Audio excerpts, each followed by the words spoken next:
بسم اللہ الرحمن الرحیم، welcome to study in bullets. اچھا جی، آج ہم بات کریں گے آبجیکٹیوز ریزولوشن کی۔ آبجیکٹیوز ریزولوشن کے بارے میں ہم دیکھیں گے کہ آبجیکٹیوز ریزولوشن جو ہے جس کو ہم اردو میں قرارداد مقاصد بولتے ہیں، اس کے مین پوائنٹس کون کون سے تھے؟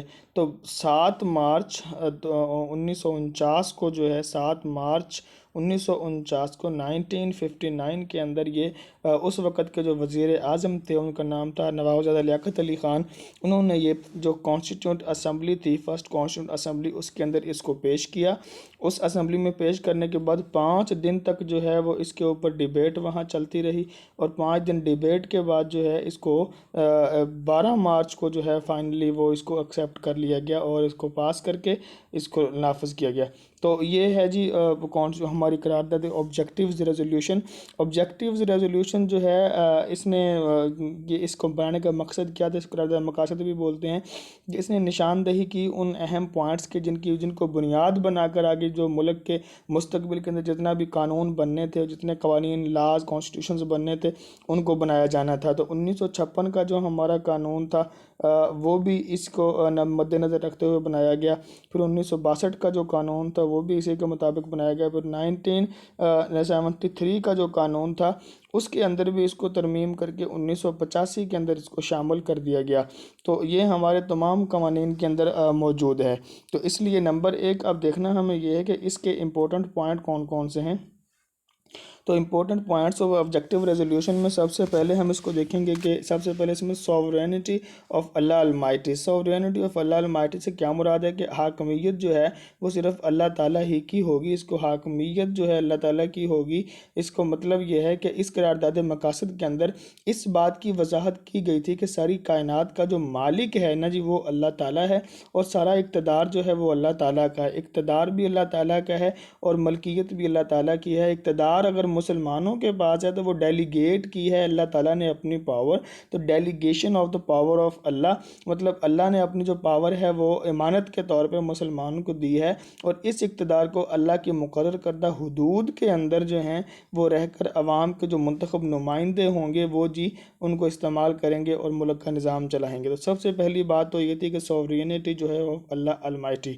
دوسرا ہے فالو دی اسلامک ویلیوز۔ اسلامی اقدار جو ہیں ان کی پابندی جو ہے وہ کی جائے گی، یعنی کہ قرارداد مقاصد کے اندر اس بات کے اوپر ایک زور دیا گیا کہ جو اسلامی اقدار ہیں، مثلاً کہ اسلامی اقدار کے اندر جیسے کہ ہم دیکھتے ہیں کہ جمہوریت ہے، آزادی ہے، ٹھیک ہے جی، اسلام آزادی کا درس دیتا ہے، آزادی ہے، رواداری ہے، محبت ہے، آپس میں معاشرتی انصاف جو ہے، تو یہ سارے جو ہیں وہ کیا ہیں، سوشل جسٹس ہے، اور آپس میں جو ہے پیس اینڈ ہارمنی اور ڈیموکریسی، یہ سب جو ہیں اسلامک ویلیوز ہیں۔ تو اسلامک ویلیوز جو ہیں ان کو فالو کیا جائے گا، ان کو فالو کیا جائے گا، ان کو فروغ دیا جائے گا۔ اسلامک وے آف لائف، یعنی کہ اسلامک طرز زندگی جس کو ہم بولتے ہیں کہ جو طرز زندگی ہے وہ اسلامک طرز کا ہوگا۔ اس کے اندر کیا ہے، مسلمان اپنی جتنی بھی ان کی انفرادی ہوگی یا اجتماعی لائف جو ہے اس کو وہ اسلام کے اصولوں کے مطابق گزار سکیں گے۔ اس کے بعد پروٹیکشن آف مائنورٹیز رائٹس، جو مائنورٹیز ہیں ان کے رائٹس کو، اقلیتوں کے حقوق کا تحفظ کیا جائے گا، یعنی کہ کسی بھی طرح کی ان کی عبادت گاہوں کی ان کے مذہب کے مطابق وہ کر سکتے ہیں، تو ان کی عبادت گاہوں کا بھی تحفظ کیا جائے گا اور ان کے مذہب اور عقائد وغیرہ کے لحاظ سے بھی ان کا تحفظ کیا جائے گا۔ اس کے بعد ہے پروویژن آف فنڈامنٹل رائٹس، مطلب فنڈامنٹل رائٹس جو ہیں، بنیادی حقوق جو ہیں وہ سب کو دیے جائیں گے۔ بنیادی حقوق فار پروویژن، ان کی پروٹیکشن کے کوئی بھی قانون جو ہے وہ بنیادی حقوق کے خلاف نہیں ہوگا۔ جتنے بھی قوانین بنائے جائیں گے وہ بنیادی حقوق کے عین مطابق ہوں گے، یعنی کہ کوئی نسلی امتیاز اس میں نہیں ہوگا، کوئی اس میں مذہبی امتیاز نہیں ہوگا، کوئی معاشرتی یا اونچ نیچ کی ذات پات کا کوئی اس میں تعصب جو ہے یا کوئی اس میں کسی کے ساتھ نہیں برتا جائے گا۔ تو وہ برابری کی بنیاد پہ سب کو رائٹس جو ہیں وہ ملیں گے، بیسک جو رائٹس ہیں۔ اس کے بعد ہے جی فیڈرل فارم آف گورنمنٹ، جو گورنمنٹ کی فارم ہوگی وہ فیڈرل ہوگی، یعنی کہ وفاق ہوگا اور اس کے ساتھ جو فیڈرل ہوگا اس کے ساتھ جو ہے صوبے ہوں گے۔ تو جو عوام کے منتخب نمائندے ہیں وہ اس نظام کو چلانے والے ہوں گے، تو فیڈرل فارم آف گورنمنٹ ہوگی۔ یہ ہمارے قرارداد مقاصد کے اندر ایک اہم پوائنٹ تھا۔ ڈیولپمنٹ آف بیکورڈ ایریاز، جتنے بھی پسماندہ علاقے ہیں جو بھی جیسے کہ بلوچستان کے ایریاز ہیں اور دوسرے KPK کے کچھ ایریاز ہیں یا پنجاب کے کچھ ایریاز ہیں اور راجن پور جیسے علاقے، تو انہیں ترقی یافتہ بنانے کے لیے جو ہے ان کو سب برابر میں لایا جائے گا، دوسرے علاقوں کے ان کے برابر میں ان کے برابر اس کو لایا جائے گا، تو ان کی جو بیکورڈ ایریاز کی development of the backward areas جو ہے یہ بھی مد نظر رکھی گئی۔ اس کے بعد انڈیپینڈنس آف جوڈیشری، کہ آزاد عدلیہ ہوگی، عدلیہ کے اوپر بالکل کسی قسم کا کوئی دباؤ نہیں ہوگا، عدلیہ کی جو جاب ہے وہ سیکیور ہوگی، تو اس طرح جو ہے عدلیہ جو ہے آزاد ہوگی، یعنی کہ کوئی پولیٹیکل دباؤ، سیاسی دباؤ نہیں ہوگا۔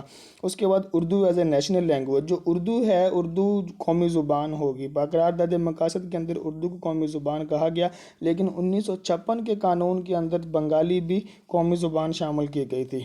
اس کے بعد ہے پرنسپلز آف ڈیموکریسی، کہ یعنی کہ جو پاکستان میں جو بھی قوانین ہوں گے، جو بھی آئین بنے گی، گورنمنٹ بنے گی، وہ ڈیموکریسی کے پرنسپلز کے مطابق بنے گی، جمہوریت کے مطابق بنے گی، وہ کوئی ڈکٹیٹرشپ وغیرہ اس میں اس کی اجازت نہیں دی گئی۔ تو یہ تھا جی ہمارا قرارداد مقاصد کا پوائنٹس۔ اس کے بعد اس کی امپورٹنس کیا تھی؟ قرارداد مقاصد جو تھی تو ہر کانسٹیٹیوشن کے پریامبل کے اندر اس کو شامل کیا گیا، نمبر ایک تو اس کی یہ امپورٹنٹ تھی۔ دوسری اس کی امپورٹنس یہ تھی کہ اس نے ایک بیسک رولز سیٹ کیے، جتنے بھی کانسٹیٹیوشنز پاکستان میں آئندہ بننے تھے ان کے لیے اس نے کیا کر دیے جی، بیسک رول جو ہیں وہ سیٹ کر دیے، بتا دیا کہ ان بنیادوں کے اوپر اب آنے والے قوانین جو ہیں وہ بنیں گے۔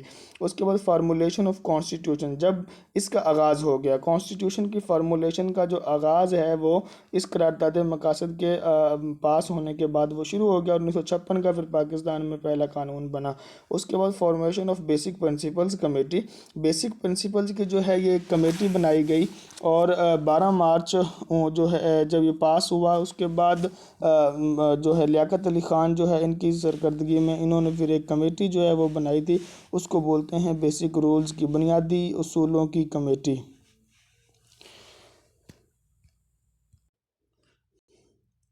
تو جو بیسک کمیٹی ہے، یہ بیسک پرنسپلز کی جو کمیٹی تھی یہ اصل میں بنائی تھی خواجہ ناظم الدین نے، خواجہ ناظم الدین نے یہ بنائی تھی، اور مولوی تمیز الدین جو ہے وہ اس کے فرسٹ ہیڈ تھے یہ، لیکن یہ بنائی گئی تھی صاحبزادہ لیاقت علی خان کے ہی ایڈوائس پہ بنائی گئی تھی۔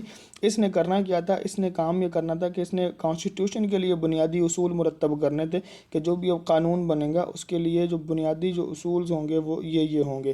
تو اس نے آگے پھر 3 سب کمیٹیز بنائی تھیں۔ اس کے بعد جو ہے ایک کمیٹی جو ہے، اس کے بعد دوسری formation of fundamental rights of citizen, شہریوں کے بنیادی حقوق کے بارے کے تحفظ اور ان کے بارے میں کون کون سے ان کے بنیادی حقوق کو ان کو پوائنٹ آؤٹ کرنے کے لیے کمیٹی بنی تھی۔ تو یہ کمیٹی جو ہے ان آبجیکٹیو ریزولوشنز کے بعد ہی بنی تھی۔ تو یہ ساری امپورٹنس ہیں اس کی آبجیکٹیو ریزولوشن کی۔ تو یہ تھے جی ہماری آبجیکٹیو ریزولوشن۔ اب آگے کویسچن یہ آتا ہے CSS کے اندر، PMS کے اندر، کہ آبجیکٹیو ریزولوشن جو تھی اس نے کس طرح جو ہے وہ سیٹسفائی کیا آرتھوڈکس کو، یعنی کہ جو مذہبی طبقہ ہے اس کو، اور جو ماڈرنسٹ ہیں ان کو، اور ہاؤ آبجیکٹیو ریزولوشن جو ہے اس نے سیٹسفائی کیا آرتھوڈکسی کو، یعنی کہ ہمارے جو مذہبی طبقے کو، اور دوسرا جو ہے کیا کویشچن تھا کہ اس نے سیٹسفائی کیا ماڈرنسٹ کو، تو ماڈرنسٹ جو طبقہ ہے اس کو کس طرح اس نے سیٹسفائی کیا۔ تیسرا کویشچن یہ آتا ہے کہ آبجیکٹیو ریزولوشن جو ہے اس کا کمپیریزن کرنا میگنا کارٹا سے، میگنا کارٹا کیا آبجیکٹیو ریزولوشن اور میگنا کارٹا کے درمیان کیا کیا ان کے کمپیریزن ان کا کرنا، کہ ان میں سیم چیزیں کیا ہیں اور ڈفرینس کیا ہیں۔ تو ان تینوں کویشچنز کو ہم انشاءاللہ نیکسٹ ویڈیوز میں ڈسکس کریں گے۔ Please subscribe and like the channel. Thank you.